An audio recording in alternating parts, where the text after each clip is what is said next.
they leave for August recess. And with us now to talk about this and some other topics is Virginia Senator Tim Kaine. Senator, good morning. Thanks for being here. You bet, Lindsey. Glad to be with you. So what would this bill mean for your constituents in Virginia and for the American people? Well, it's going to do great work for Virginians and others because it will bring down prescription drug costs. It will extend premium support for people who buy health care on the exchanges. The announcement came out 2 days ago that the uninsured rate in the United States is at the lowest it has ever been because of this premium support we put into the American Rescue Plan. It will continue that. And it will also dramatically accelerate our path to a cleaner energy economy. In Virginia, what that means is offshore wind, where we are positioned to be a national leader.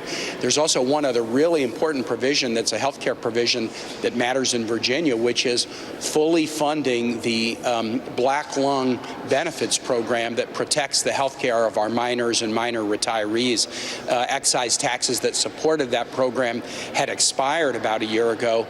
This permanently funds the program so that our minors and their families will get the health protection they've earned.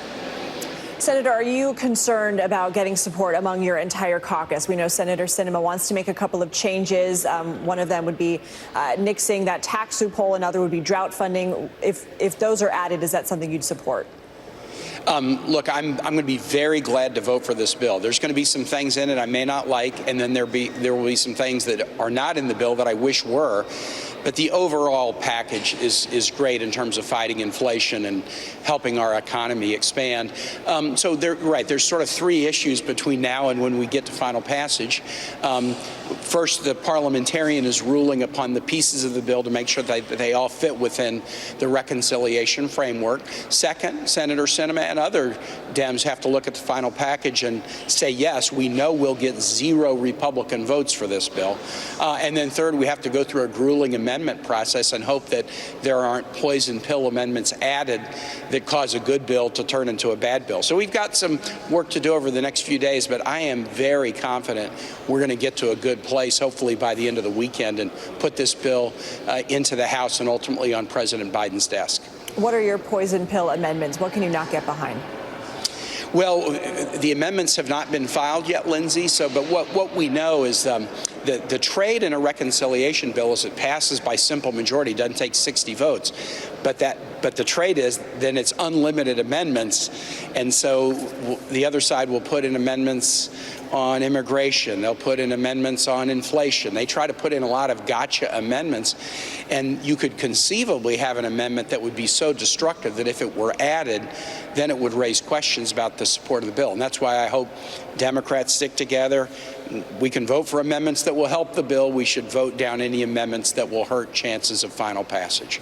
There is a piece of bipartisan legislation, Senator, that you and your colleagues Sinema, Collins, and Murkowski have introduced that would codify Roe v. Wade protections into law. But another couple of your colleagues, Senators Blumenthal and Warren, they say they plan to vote no because it doesn't go far enough. How do you get this across the finish line?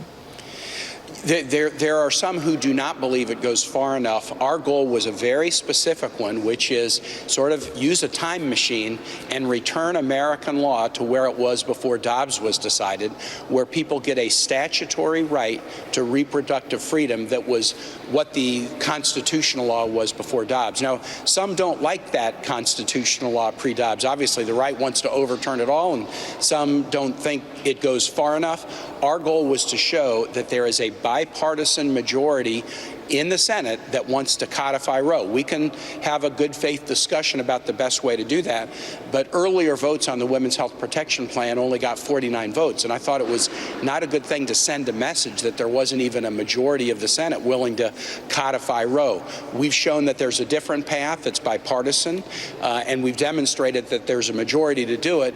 I think we're ultimately going to get there on a bill to create a statutory guarantee because the post-Dobbs reality of 10-year-olds getting smuggled across state lines to receive an abortion following rape, as well as the referenda, the powerful referenda results in Kansas and other states. I think that post-Dobbs reality is creating a groundswell of support for a federal statutory guarantee.